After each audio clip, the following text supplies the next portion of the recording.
अपनी 20 साल जिंदगी के अंदर, 20 साल तकरीरी दौर के अंदर मुस्तकिल मुकम्मल पूरी तकरीर शराब के ऊपर अगर मैंने की तो आज की है। मेरे भाइयों, इसको आप नोट करिए, मुकम्मल शराब के ऊपर।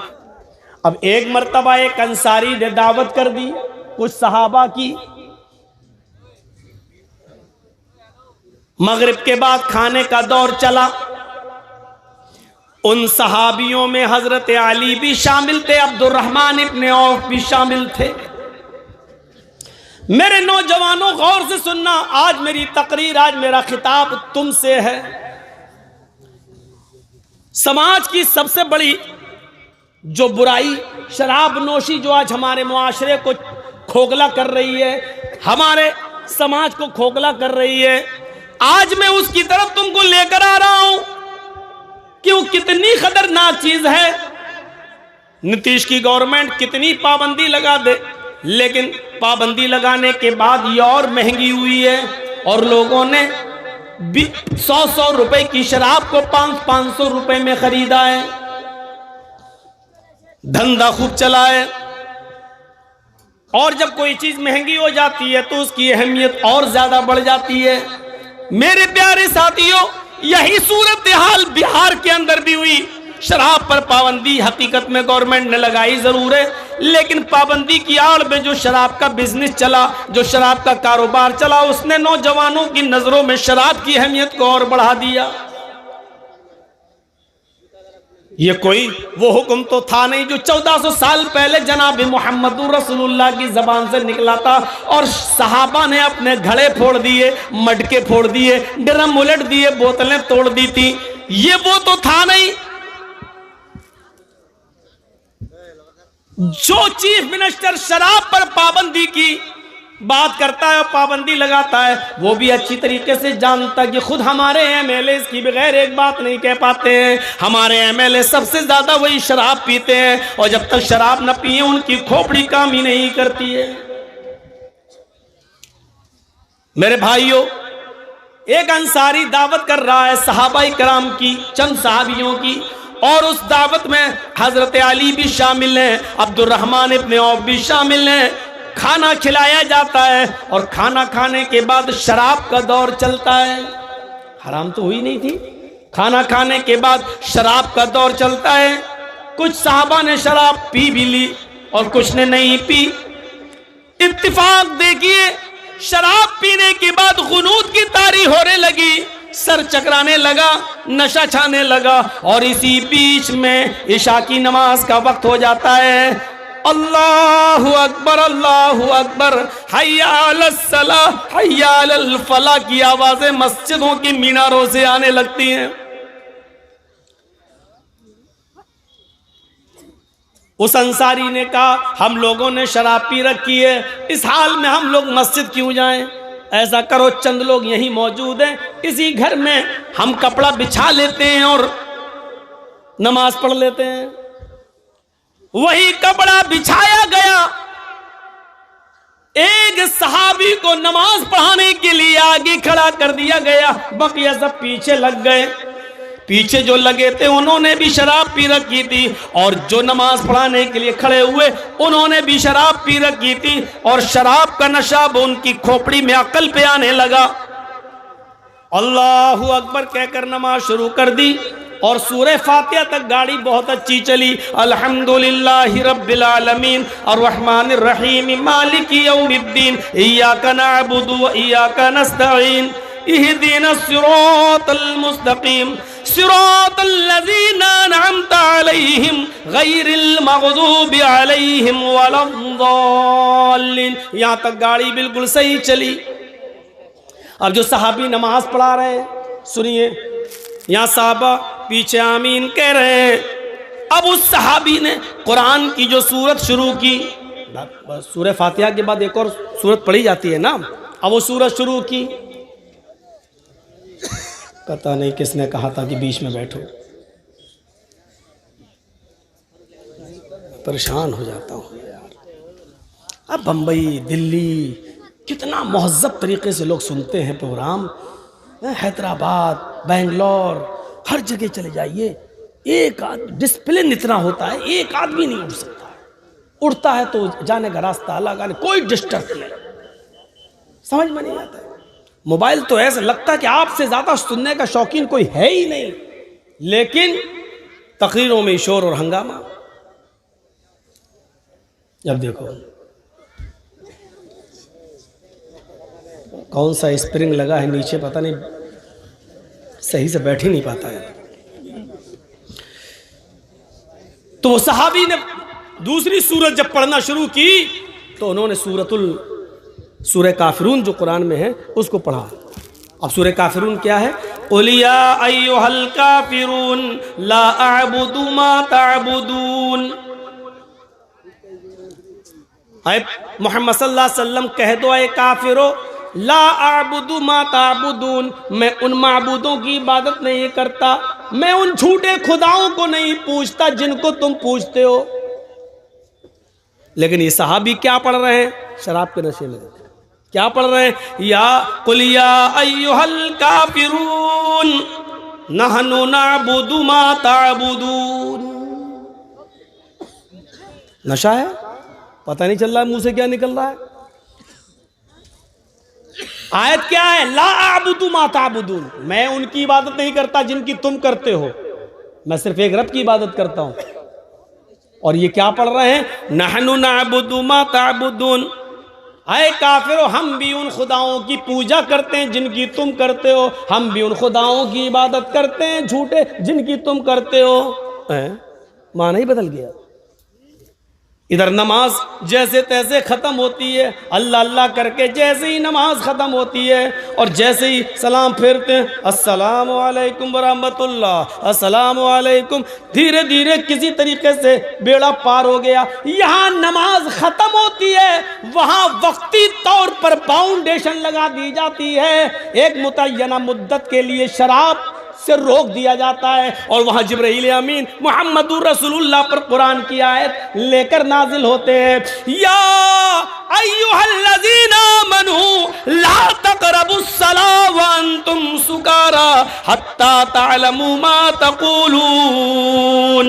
ऐ ईमानो वालो, ऐ मुसलमानों, तुम उस वक्त तक नमाज के करीब मत जाओ, जब तुम नशे में हो तो नमाज के करीब मत जाओ, और उस वक्त तक तुम नमाज ना पढ़ो जब तक कि तुम्हारे मुंह से जो निकल रहा है उसको तुम समझने न लगो, उसको तुम जानने न लगो कि हम क्या बोल रहे हैं, हमारे मुंह से क्या निकल रहा है। जब तुम उसको समझने और जानने लगो तब पढ़ो नमाज, जब तुम नशे में हो तो नमाज के करीब मत जाओ। किस तरीके से दिमाग का इस्तेमाल किया अल्लाह ताला ने मोहम्मद रसूलुल्लाह पर आयत नाजिल की तो अल्लाह के रसूल ने जब ऐलान किया, दिमाग देखिए कैसा। सहाबा की नजर में नमाज की जो अहमियत थी वो जानते थे कि नमाज की अहमियत क्या है। जब अल्लाह ने ये कह दिया और अल्लाह के रसूल से ये कहलवा दिया कि तुम नमाज के करीब मत जाओ जब तुम नशे में हो, तो वो नमाज के वक्त शराब अभी नहीं पिएंगे। क्यों? अरे यार अभी थोड़ी देर के बाद तो नमाज का टाइम हो जाएगा, अभी नहीं पिएंगे। अगर पी लेंगे तो नशा होगा और नशा होगा तो नमाज नहीं। हम शराब के लिए नमाज छोड़ दें? नहीं। देखिए ये है दिमाग पर अटैक, इसको कहते हैं दिमाग का इस्तेमाल। अल्लाह के रसूल ने जब ये कहा तो अब लोगों ने छोड़ना शुरू किया, नहीं। और जब नमाज पढ़ के जाते थे, अब तो खाने का टाइम हो गया, घर पे पहले अरे शराब पिएंगे पहले खाना खाएंगे। अब जब घर पे जा रहे हैं, खाना खा रहे हैं तो दोपहर में कैलूला, यानी उनकी बहुत हद तक शराब छूट गई। यहाँ भी अल्लाह ताला ने शराब की हुर्मत का ऐलान नहीं किया, लेकिन कुछ देर के लिए रोक दिया। क्या कहा? तुम जब नशे में हो तो शराब मत पियो और उस वक्त तक नमाज मत पढ़ो जब तक कि तुम्हारे मुंह से जो जुमले निकल रहे हैं उसको तुम समझने न लगो। अब तुम पढ़ रहे नहानु नाबुदु मा, तुम्हें पता ही नहीं चल रहा कि हम पढ़ क्या रहे हैं, पता ही नहीं चल रहा है। एक रुकू के बजाय 2 रुकू हो रहे हैं, 2 रुकू के बजाय 2 सजदों के बजाय कोई 4 कर रहे हैं, कोई 1 ही कर लो, उठ जाओ। 4 रकात वाली नमाज 6 भी पढ़ सकते हो। दिमाग जब नशा चढ़ गया तो कुछ भी कर सकते हो।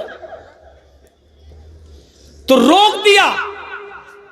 अगर शराब पीकर नशा आ गया है और नमाज का वक्त हो गया है तो तुम नमाज मत पढ़ो, क्योंकि ये गवारा नहीं है इस्लाम को कि तुम नमाज पढ़ने जाओ और कुरान की आयत को बदल दो।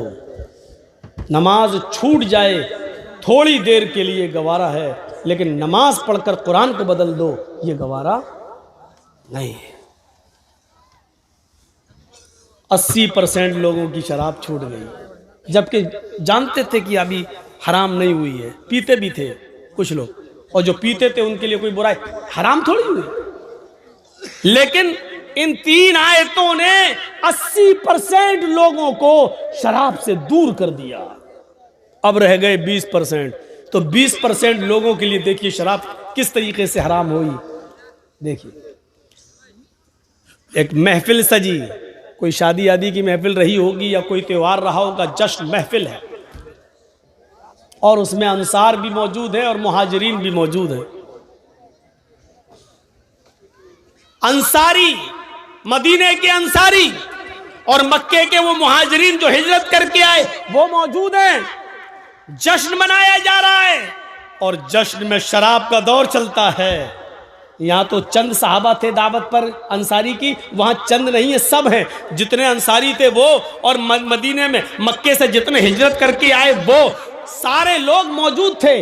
महफिल सजी थी, जश्न मनाया जा रहा था और जश्न में शराब का दौर चला। मदीने के अंसारियों ने भी शराब पी और मक्के के मुहाजिरीन ने भी शराब पी। अब दोनों शराब के नशे में धुत। हम बड़े बाप के बेटे हैं, हाँ, आस्तीनें तरने लगी। अब दोनों ही लोग अंसारी मुहाजिरीन को और मुहाजिरीन अंसारियों को बुरा भला कहने लगे। जो मुहाजिर थे मक्के से हिजरत करके आए वो कहने लगे हम तुमसे अफजल हैं, हमारी कौम तुमसे ऊंची है, हम कुरैशी हैं, हम मुहम्मदुर रसूलुल्लाह के खानदान से हैं, हमारे शहर में मक्के में नबी पैदा हुए, हमारा खानदान अल्लाह के रसूल के खानदान से करीब कुर्बत रखता है, हमारी कौम सबसे अफजल है, हम आला हैं, हम बढ़कर हैं, हम तुमसे ऊंचे हैं। उधर मदीने के अंसारियों को गुस्सा आया, शराब है। देखा नहीं, दिल्ली के अंदर एक काफिला गुजर रहा था मोदी जी का और पीछे गाड़ियां चल रही थी और दिल्ली की सड़क पे शराबी पड़ा हुआ था हो, और पुलिस वालों को पता चला कि कमीना ये मोदी जी की गाड़ी आ रही, मार रहे उसको। अब वो कह रहा क्यों मार रहा, हट मोदी जी आ रहे। कौन आ रहा कि मोदी जी? अरे सब मेरे बाप के नौकर हैं। शराबी की नजर में क्या है, ऐसी कह रहा दिल्ली की सड़क पर, हट ये तो सब मेरे बाप के नौकर हैं। हो, और पुलिस वाले मार मार के खींच के ले गए उसको। मार रहे तो लगी नहीं रही उसको, इतनी पी रखी। उसको उठाया, गाड़ी में भरा, कहीं दूर, कहीं ऐसा ना होगी। तब जाके तो शराबी की नजर में कोई बड़ी चीज नहीं होती।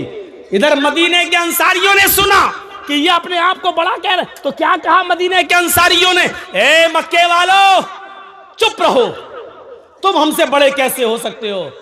भूखे थे, तुम्हारे पास खाने को नहीं था, हमने दिया। नंगे आए थे, फटे पुराने कपड़े पहनकर, पहनने के लिए कपड़ा नहीं था, हमने दिया।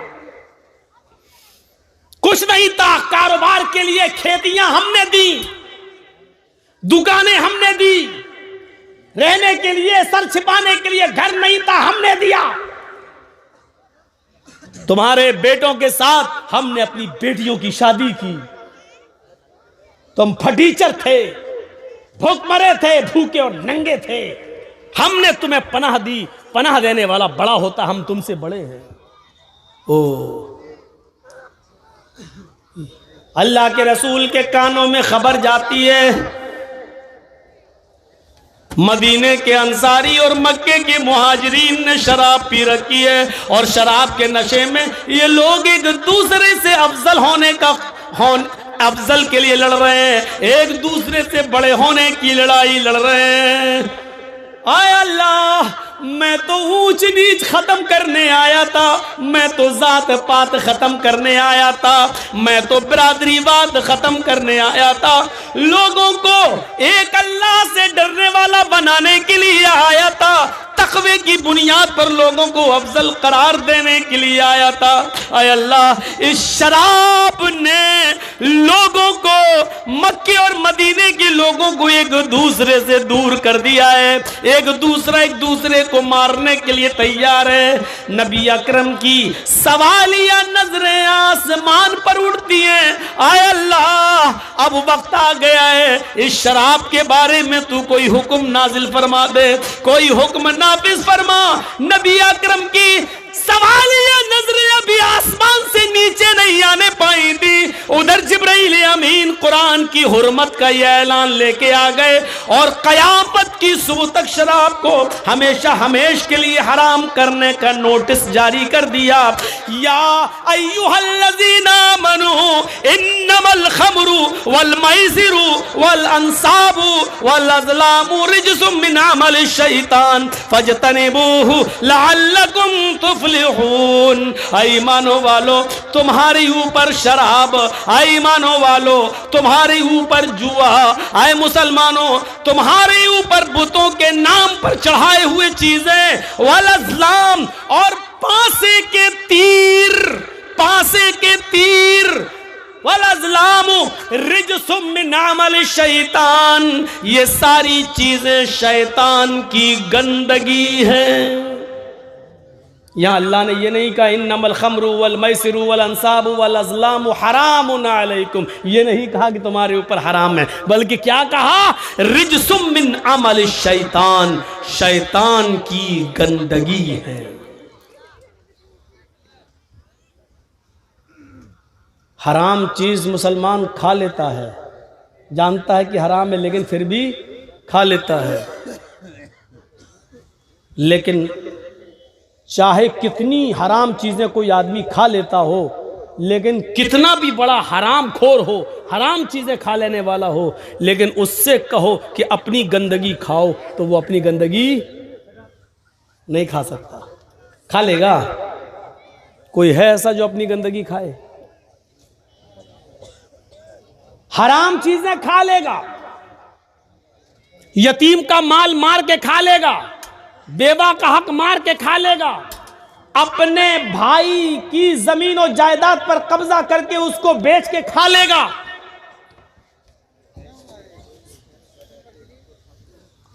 हमारी मां बहनें गलत काम करके अपना जिस्म बेचकर जो कमाई हासिल करें वो खा लें, खा सकती हैं।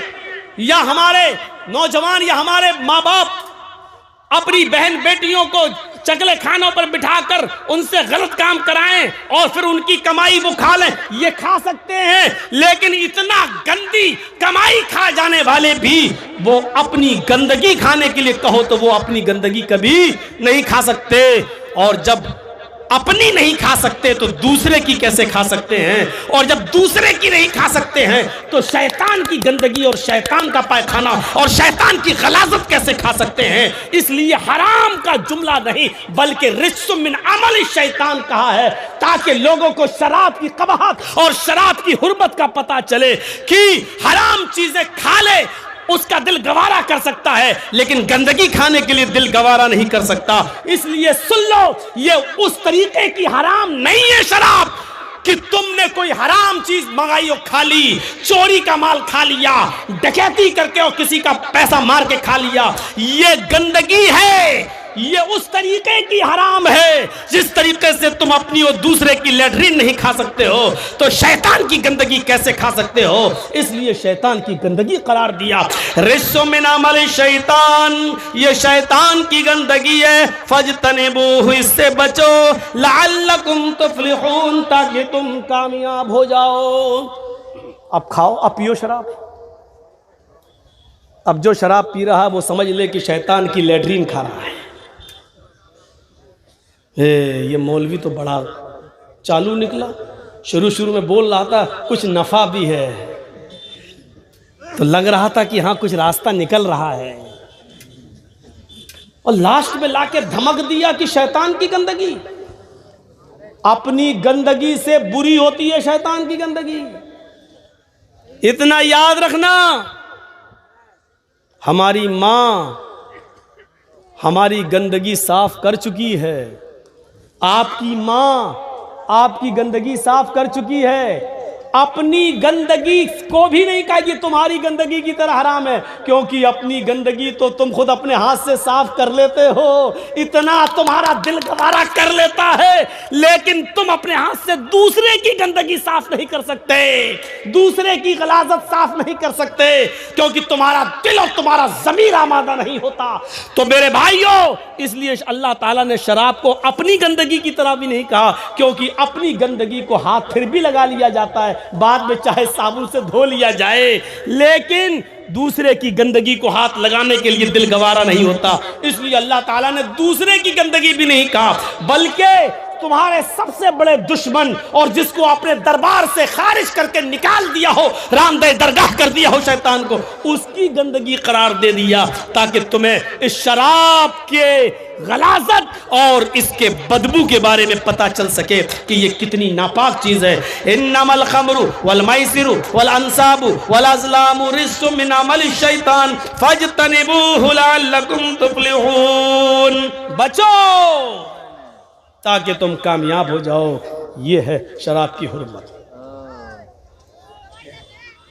अभी तक तो हमने आपको सुनाया है कुरान की आयतें, 4 आयतों पे मैं आपको यहां तक ले आया। अब आइए हम आपको लाते हैं जरा हदीस की तरफ, और देखिए अल्लाह के रसूल ने क्या कहा। कलेजा थाम के बैठो, अब वाकयात भी आपके सामने आएंगे और आपको पता चलेगा कि शराब कितनी बुरी चीज़ है। शायद जो लोग उठ के भाग रहे हैं, मैं समझूंगा कि ये बर्दाश्त नहीं कर पा रहे हैं, यही लोग शराब पीते होंगे शायद। अब संभाल के बैठना, जो उठ के भागेगा मुझे शक होगा, यकीन तो नहीं लेकिन डाउट होगा कि वो शायद सुन नहीं पा रहा इतनी खतरनाक बात, इसलिए वो भाग रहा है यहाँ से। पेशाब लगे यही कर लेना, लेकिन उठना नहीं, अब तुम जाना नहीं। और सुनो मेरे भाइयों, अल्लाह के नबी सल्लल्लाहु अलैहि वसल्लम ने जब शराब को हराम करार दे दिया कुरान की आयत के जरिए, तो आपने फिर मुख्तलिफ अहादीस के अंदर शराब को तमाम बुराइयों की जड़ बतलाया है, उम्मुल खबाइस। इसका कैमरा फिट हो ही नहीं रहा है, लगता है कि ये मौलाना जर्जीस को मोदी बनाकर पेश कर देगा। ये मोदी कैमरे के सामने कोई आ जाए तो भगाता, हट हट, मतलब वो कैमरे के सामने आने में इतना शौक़ है उसका, और ये तो बेचारा इनका कैमरा ही सही नहीं हो रहा, क्या है, लगता है कि जैसे जन्नत से उतरा हुआ कैमरा होगा। भैया एक बार फिट कर लो यार, जैसे कर सकते हो एक बार कर लो। हमें इतना शौक़ नहीं है कैमरे के सामने आने का। इतना आ चुका हूँ, 1 मिलियन से ज़्यादा लोग क्रॉस कर चुके हैं, मुझे फॉलो कर चुके हैं, सुन चुके हैं, 1 मिलियन से ज़्यादा। अब हमें शौक़ नहीं है कि कहाँ आ रहे हैं कहाँ नहीं आ रहे। टाटा हॉस्पिटल में जहाँ मेरे मरीज़ का पैर काटा गया, उसको देखने के लिए बेड पे गया तो मैंने वहाँ ट्रैक सूट पहन रखा था। तो बम्बई में थोड़ा सा भेस बदल के जाना बेहतर है, क्योंकि वो बाल ठाकुरे वाला मामला हो चुका था ना मेरे साथ, तो थोड़ा सा मैं शेरवानी पहन के नहीं गया। बगल ही में मेरे भाई के बगल में बेड पर कोई आदमी बेचारा, उसका हाथ काटा गया था, और वो बंगाल का था, वो बंगाल का था। अब वो मुझे बार बार देख रहा है लेकिन कुछ बोल नहीं पा रहा है। जब मैं वहाँ से अपने भाई को देखकर चला, क्योंकि एक ही आदमी को रहने देते हैं वहाँ पर, एक मरीज़ के साथ एक को, तो फिर मैंने कभी उसकी बेटी को कर देता था, कभी मैं चला जाता था। चला आया दूसरे दिन मैं कुछ फल फ्रूट लेके, तो जैसे ही मैं चला आया तो वो मेरे फुफेरे भाई से कहता है कि ये इनकी शक्ल देखी हुई लग रही थी, अभी जो आए थे। तो मेरा भाई बोला, अरे नहीं यार, यहाँ तो पहली बार आए, कहाँ से तुमने देख लिया, अल्लाह ना करे इस जगह कोई आए। मैं, तुम कुछ छुपा रहे हो। मैंने कहा मैं क्या छुपा रहा हूँ, तुम बताओ, तुम शक्ल देखी हुई दिख रही है, कहाँ देखी हुई दिख रही है, हम लोग तो इटावा के रहने वाले। है इटावा के यहाँ तुम्हें, वो कहता तुम इटावा के हो, कहाँ यार, मौलाना जर्जीस भी इटावा के। तो फिर मेरा भाई बोलता है कि हाँ तो ये वही तो थे मौलाना जर्जीस। तो कहा तो फिर क्यों बोल रहे हो आप, मैं कह रहा हूं कि इनकी शक्ल देखी हुई लग रही। अरे भाई तुमने थोड़ा मुसाफा करवा दिया होता मेरा, तो उन्होंने कहा इसमें कौन सी बुरी बात है, कल फिर आएंगे। दूसरे दिन फल फ्रूट लेके फिर मैं पहुंचा वहाँ, तो वो बेचारा हाथ कटा हुआ था उसका, उठा, कहता मौलाना साहब अस्सलाम वालेकुम। दायां हाथ कट गया उसका, बायां, तो बायां हाथ ही कह रहा, वैसा अस्सलाम वालेकुम। मैंने कहा वालेकुम अस्सलाम। मैंने कहा जी कहिए खैरियत, हमको पहचाना? हमने कहा भाई मैं कैसे पहचान लूं, मालदा का है हम, मालदा का। हम बोले अच्छा अच्छा अच्छा, मालदा तो हम गए हैं, हमारा गांव आया था, तू जलसा करने आया था। मैंने कहा यार ये तो सबके सामने तू करके बोल रहा है, तो मामला गड़बड़ लग रहा है। अब वहां तो सभी लोग ऐसे बैठे हुए हैं, अब सब तो बंगाल के नहीं है कि तू तलाक बर्दाश्त कर ले, वहां सब आप कह के बोलने वाले लोग भी थे। तू आया था हमारे बंगाल, अब मेरा भाई उसे कहता है सही से बोलो, तू करके बोल रहा है। अरे कोई आदमी नजर उठा के जल्दी नहीं देखता, तुम तू करके बोलो। अरे हमारी यहाँ की भाषा ही ऐसी है। अरे भाई मौलाना बुरा मत मानेगा, बुरा नहीं मानेगा, फिर भी मानेगा बोल रहा। हमने कहा जाने दो। हमने कहा अच्छा भाई कोई बात नहीं, कोई बात नहीं, हम यही सुनते हैं, बताओ क्या प्रॉब्लम थी। तो उसने अपनी दास्तान सुनाई। फिर बेचारा एक दूसरे दिन एक और आदमी मिल गया वहाँ, उसके 12 साल के बच्चे को ब्रेन ट्यूमर था, वो भी मालदा ही साइड का था, उस तरफ का।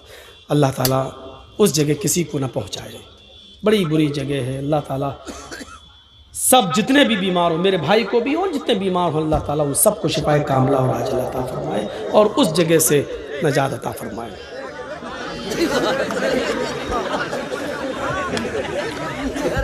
नहीं, अब यहाँ गलत हंस रहे हैं आप।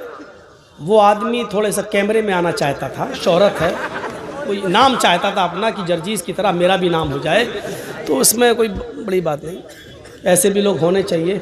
अच्छा आपके यहाँ कहीं पागल खाना है, यहाँ से कितनी दूर है? रांची में? कितनी दूर, तो जाने में भी टाइम लगेगा। खैर आप लोग इलाज करिएगा। तो सुनिए मेरे भाइयों, फिर अल्लाह के नबी ने क्या फरमाया शराब के बारे में? उम्मुल खबाइस। अभी तक तो सहाबा की बात भी आप नहीं, इतनी जल्दी हराम नहीं करेंगे। और जब हराम कर दी तो जानते हो इसको कितनी बुरी चीज बताई? उम्मुल खबाइस, सबसे बुरी, यानी बुरी चीजों की मां, गंदी चीजों की मां, सबसे गंदी चीज क्या है? शराब। अब शराब का नुकसान बताता हूं, सुनिए। हजरत उस्मान गनी रज़ियल्लाहु ताला अन्हु इस हदीस के रावी हैं और ये हदीस सुनन नसई के सफ़हात पर मिलेगी। ये हदीस आपको सुनन नसई के सफ़हात पर मिलेगी। नबी अकरम सल्लल्लाहु अलैहि वसल्लम के दामाद ज़ुन्नूरैन हजरत रुक़ैया और उम्मे कुलसूम के शौहर हजरत उस्मान गनी हदीस के रावी हैं। फरमाते हैं कि एक बहुत बड़ा आबिद था, एक बहुत बड़ा इबादत गुजार था, बहुत नेक आदमी, और उस नेक आदमी के ऊपर उसके इलाके की एक औरत फिदा हो गई। औरत जब किसी पर फिदा हो जाए या लड़की जब किसी पर फिदा हो जाए तो समझ लो कि बिजली का करंट से चिपककर तो कोई आदमी छूट सकता है, लेकिन औरत जब किसी पर, लड़की किसी पर फिदा हो जाए तो इस चुंबक से निकलना और छूट पाना बहुत मुश्किल है। वो किसी भी हद तक जा सकती है। इसलिए कोशिश करो आप कि दूर ही रखा जाए, और जब वो मीठी मीठी बातें करे तो आप उससे सख्ती से बातें करें, उसके दिल में अपनी जगह बनाने की कोशिश ना करें, क्योंकि अगर उसके दिल में जगह बन गई तो बिजली के करंट से तो बच सकते हो, लेकिन औरत के करंट से नहीं। मशवरा दे रहा हूं आपको, हंसिएगा नहीं। वो तो मुझे मालूम है कि यहां से जाने के बाद फिर वही मोबाइल मुंह में लगा के करोगे, आई लव यू डार्लिंग कैसी हो, वो तो करोगे, वो हमें मालूम है। ये हंसने की बात नहीं, मैं जानता हूं ये करना है तुम्हें। जमाना आज, हमारा मुआशरा आज इस बुराई में मुलव्वस हो चुका है और हम समझ रहे हैं कि हम लड़की को चूम रहे हैं। अबे उल्लू के पट्टे, लड़की को नहीं, तू 50 ग्राम के डब्बे को चूम रहा है, प्लास्टिक को चूम रहा है, तू लड़की को नहीं चूम रहा है। ये तेरे दिमाग में शैतान ने जो खोपड़ी में भर दिया लड़की, अब वो भी कर रही है। वो भी कर रही है उधर से, लेकिन वो भी पागल है। और प्यार नाम है, जुनून नाम है, इसी का नाम तो जुनून है, पागलपन है। डब्बे को चूमने वाला भी समझ रहा है मैं लड़की को चूम रहा हूं, वो तो तुम्हें करना है। ये उस्मान गनी बहुत बड़ा आबिद, नेक, परहेजगार, बुजुर्ग। बुजुर्ग का मतलब ये नहीं बुढ़ा, बुजुर्ग का मतलब इल्म में, अमल में बुजुर्ग, नेक आदमी। और उसके इलाके की एक औरत इसके ऊपर फिदा हो गई। उस औरत ने अपनी लौंडी के जरिए उस आदमी को बुलवाया, इबादत गुजार को बुलवाया और कहा कि तुम्हें मेरी मालिकन, हमारी जो मालिका है वो तुम्हें बुला रही है, एक मामले में तुम्हारी गवाही चाहिए। जिस मामले की मैं गवाही चाहती है उसमें तुम गवाह थे, तुम वहां मौजूद थे, कोई मामला रहा होगा उसकी गवाही चाहिए।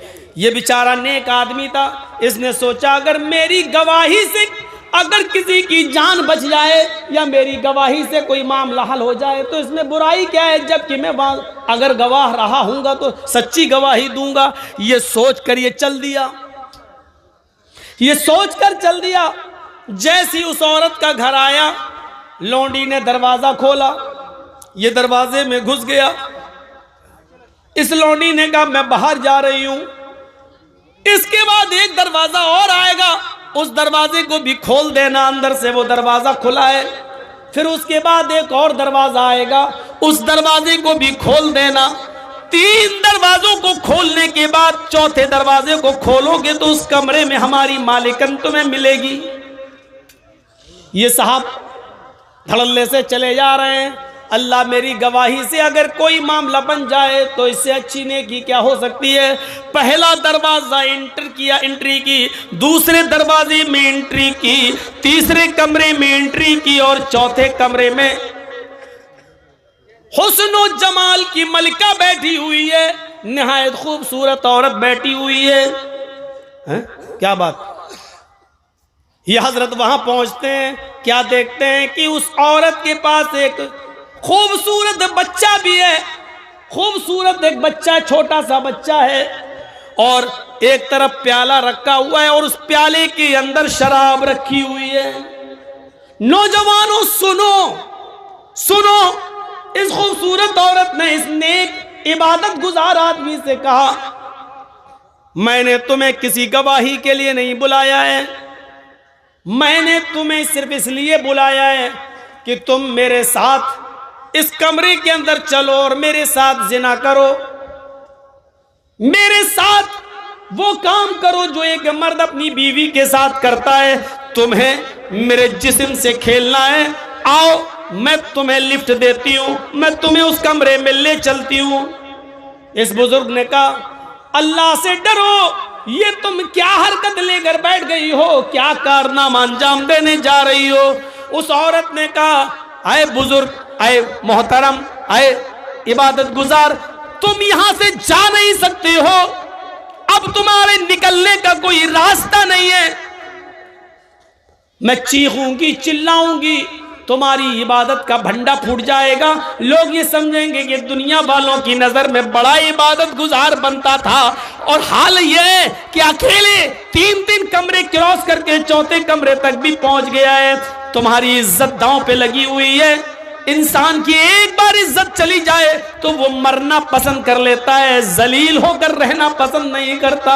सुनो, या तो मेरे साथ जिना करो, और अगर जिना नहीं कर सकते हो तो दूसरा काम ये कि ये छोटा बच्चा है, ये चाकू मैं तुम्हें देती हूं, इस छुरी से इस बच्चे को कत्ल कर दो। इस बच्चे ने मेरा क्या बिगाड़ा। का ये भी नहीं कर सकते तो फिर ये शराब का प्याला रखा हुआ है, ये शराब का प्याला तुम्हें पीना पड़ेगा, ये शराब का जाम तुम्हें पीना पड़ेगा। नौजवानों अब सुनो, आए शराब के रसिया और दिलदादा लोगों, अब सुनो, शराब को अपने होंठों पर लगाने वाले जवानों अब सुनो। उस आदमी ने सोचा अय अल्लाह, बचने का कोई रास्ता नहीं है, जिना बड़ा गुनाह है, ये करने के लिए मेरा दिल लामादा नहीं है। जिना से बड़ा गुनाह कत्ल है, कत्ल भी मैं इस बच्चे का कर नहीं सकता।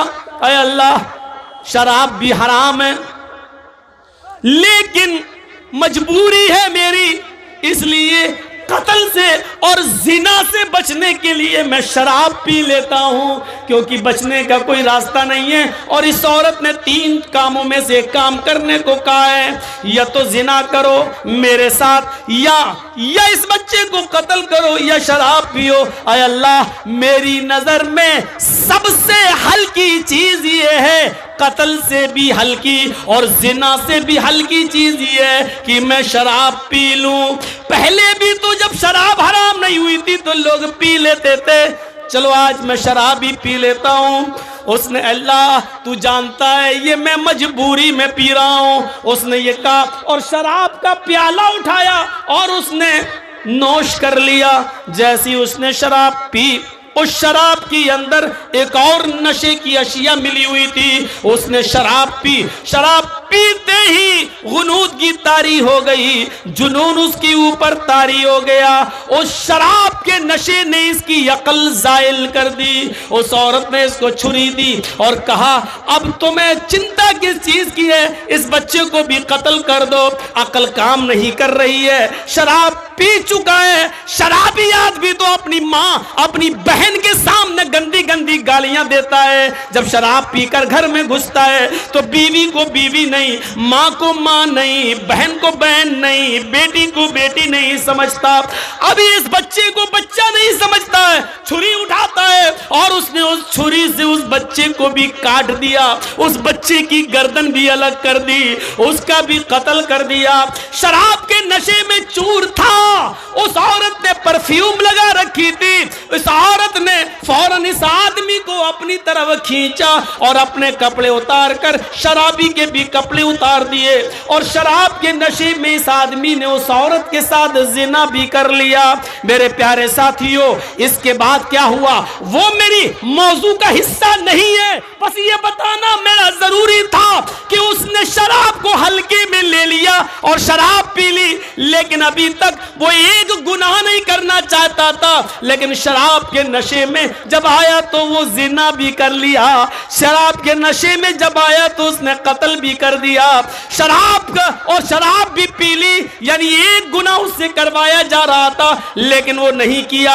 लेकिन जब शराब पी लिया तो वो तीनों की तीनों गुनाह कर बैठा।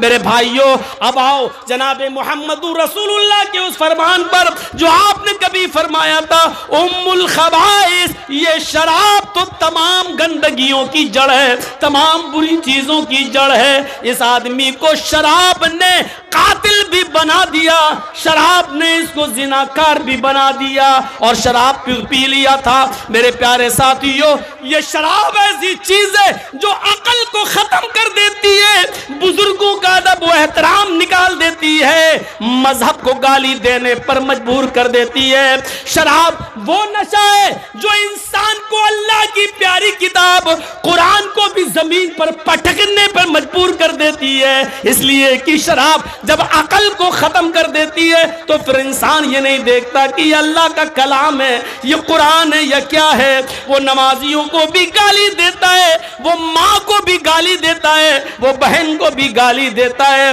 वो बेटी को भी गाली देता है। इसी किस्म का एक वाकया एक सहाबी के साथ पेश आया। हुर्मत शराब से पहले उन्होंने भी शराब पी रखी थी। जब शराब का नशा चढ़ा तो वो शराब के नशे में अपनी बीवी और बेटी में फर्क नहीं कर सके और अपनी बेटी को बीवी समझकर पकड़ लिया। फिर वो अंदर कमरे में ले जाने लगे। बेटी चीखी, अम्मी मुझे बचाओ। माँ ने बेटी की चीखती हुई आवाज सुनी, दौड़ती हुई आई, क्या देखती है कि मेरा हस्बैंड, मेरा शौहर मेरी बेटी को खींच कर कमरे में ले जा रहा है। वो गुस्से में आती है, अपनी बेटी का हाथ अपने शौहर के हाथ से छुड़ाती है, शौहर को धक्का देती है, कमरे में बंद कर देती है और अपनी बेटी को अपने शौहर के नाजायज हमले से बचाती है। काफी देर के बाद जब नशा उतरा तो सहाबी ने अपनी बीवी को खूब मारा।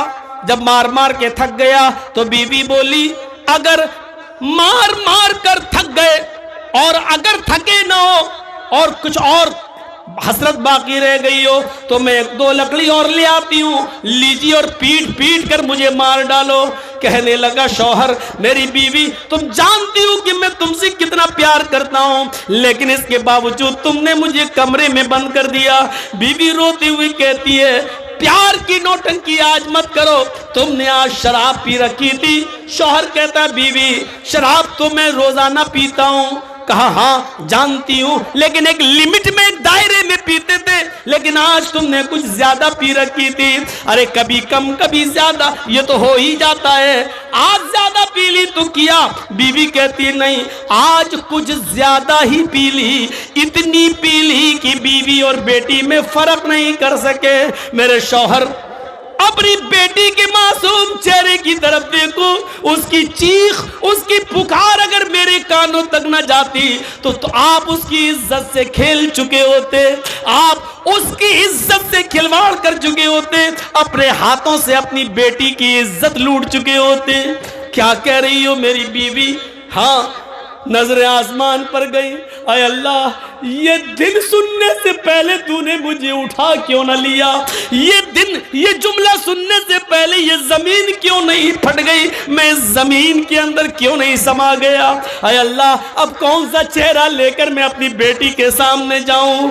कौन सी शक्ल लेकर मैं अपनी बेटी के सामने आऊं? अय अल्लाह, काश ये जमीन फट जाती, मैं जमीन के अंदर चला जाता, लेकिन आज मैं वो कसम खाता हूं और आज मैं इकरार करता हूं। आय अल्लाह तू गवाह रहना, आय अल्लाह तू गवाह रहना, आय अल्लाह तू गवाह रहना, आय मेरी बीवी, मेरी गवाही पर तू भी गवाह रहना। आय अल्लाह, आज के बाद कसम खाता हूं मैं तेरे इज्जत और जलाल की, तेरी किबरियाई की, आज के बाद मैं शराब को हाथ नहीं लगाऊंगा, कभी जिंदगी में शराब नहीं पीऊंगा। जब हराम नहीं हुई तो एक नुकसान देखा, बेटी का हाथ पकड़ा, अकल खत्म हो गई, बीवी, बेटी को बीवी समझ लिया। एक मर्तबा ऐसा हुआ और शराब अभी हराम नहीं हुई, लेकिन फिर भी उस सहाबी ने हमेशा जिंदगी भर शराब को छोड़ने की कसम खा ली और अल्लाह की कसम खा के कहा कि मैं आज के बाद शराब को हाथ नहीं लगाऊंगा। नौजवानों, जब शराब हराम नहीं हुई तो लोग कसम खा लिया करते थे कि अब शराब को हाथ नहीं लगाऊंगा। आज तुम कैसे पी लेते हो? तुम्हारे ज़मीर कैसे गवारा कर लेते हैं? तुम्हारा दिल कैसे तस्लीम कर लेता है? तुम्हारा दिल इसको कैसे कबूल कर लेता है? तुम्हारी जबान शराब के कतरे को कैसे उसका जायका चख लेती है? तुम्हें नामूसे रिसालत का जरा भी ख्याल नहीं आता। शराब पीते वक्त तुम्हें इन्नमल खमरू वल मैसिरु वाली आयत याद नहीं आती है। शराब पीते वक्त तुम्हें सहाबी का वाकया याद नहीं आता है। शराब पीते वक्त तुम्हें हुर्मत शराब की आयतें तुम्हारे जहन से कैसे निकल जाती हैं। नबी अकरम का फरमान, आपकी इज्जत और आबरू का लिहाज कैसे तुम्हारे दिलो दिमाग से निकल जाता है, समझ में नहीं आता। अपने आप को मुसलमान कहने वाले नौजवानों, कैसे शराब का कटोरा, प्याला, बोतल तुम्हारे हाथों में आ जाती है और तुम उसको पी जाते हो, जबकि ये शैतान की गलाजत है, अपनी और दूसरों की गंदगी से बढ़कर गंदगी है, उसकी से ज्यादा गंदी है और नापाक है, और फिर तुम इसको पी लेते हो। कैसे तुम्हारे होंठ इसको अपने होंठों से चिपका लेते हैं और इसका जायका चख लेते हैं। तुम्हारी इज्जत व आबरू कैसे इस बात को गवारा कर लेते हैं। पूरी तकरीर शराब, कहीं नहीं हटे हैं आज हम। शराबी को चढ़ा दो, फिर देखो। एक बार नाच गाना हो रहा था, बुखारी के अंदर ये वाक़या मौजूद है। हजरत हमजा शराब के नशे में बैठे और गाने वाली का गाना सुन रहे हैं। हराम नहीं हुई थी ना। हाँ, कैसे नाच रही है, गा रही है। कमर मटकाने वाले उस वक्त भी थे, आज भी हैं।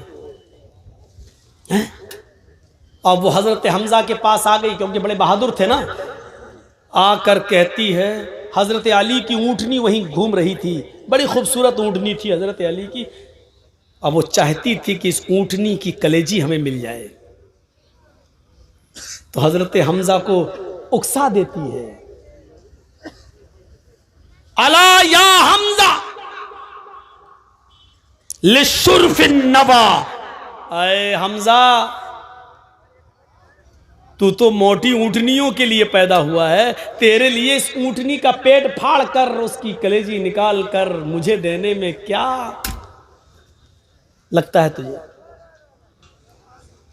शराब के नशे में धुत थे, अकल जा चुकी थी। हाँ अच्छा, बड़ी खुश है, चलो इसको ऊँटनी की कलेजी चाहिए, दे देता हूँ।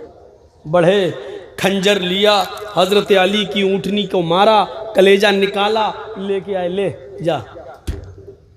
इधर हजरत अली को पता चला मेरी ऊँटनी का पेट फाड़ दिया, मर गई। कहा चाहिए ये क्या किया आपने मेरी ऊँटनी के साथ? शराब के नशे में थे, उल्टा सीधा बोलने लगे। हजरत अली भागते हुए अल्लाह के नबी के पास आए, अल्लाह के रसूल, हजरत अली ने तो, हजरत हमजा ने तो मेरी ऊँटनी का पेट फाड़ दिया, देखो शराब के नशे में क्या क्या बोल रहे हैं। अल्लाह के रसूल उनके साथ गए, चलो। जैसी चले, फरमाया चचा ये क्या किया, इतनी पीली, फर्क नहीं कर पाई ऊँटनी किसकी है। एक नाचने और गाने वाली को आपने हजरत अली का ऊँट फाड़कर, ऊँटनी फाड़कर उसका कलेजा दे दिया। हजरत हमजा का दिमाग काम नहीं कर रहा था शराब के नशे में। कहते हैं सब मेरे बाप के गुलाम हो, भागो यहां से। अल्लाह के रसूल ने कहा, अली इस वक्त इनका दिमाग काम नहीं कर रहा है और दीवार पर सर फोड़ने से अपना ही सर फूटेगा। बेहतर यह है कि इस वक्त इनके मुंह न लगा जाए, क्योंकि इस वक्त इनके मुंह लगने से अपनी बेइज्जती कराना है। जब ये होश में आएंगे तब इनसे बात की जाएगी। इस पूरे वाक़े से क्या पता चला? शराबी तारीफ़ पसंद हो जाता है, उसको चढ़ा दो तो किसी को कत्ल भी कर सकता है, किसी का माल भी चुरा सकता है, डाका भी डाल सकता है। और दूसरी चीज़ ये पता चली कि शराब के नशे में इंसान बड़े से बड़े इंसान की कदर व कीमत को भूल जाता है। जैसे कि हज़रत हमज़ा ने अल्लाह के रसूल सल्लल्लाहु अलैहि वसल्लम को कह दिया, जाओ तुम सब मेरे बाप के ग़ुलाम हो। बड़े से बड़ी हस्ती भी उसकी नज़र में कुछ नहीं होती। और नौजवानों, दिल चाहता है तुम उठ के जा रहे हो, सर्दियों की सख्त रातें हैं, हमें मालूम है। जनवरी का महीना बिहार और बंगाल में प्रोग्राम का महीना नहीं है, मैं जानता हूँ, लेकिन आप लोगों की हिम्मत को दाद देता हूँ कि आपने इतनी सर्दी में भी प्रोग्राम कराया। लेकिन जी चाहता है कि एक वाक़या आपके सामने सुनाऊँ, सुनो।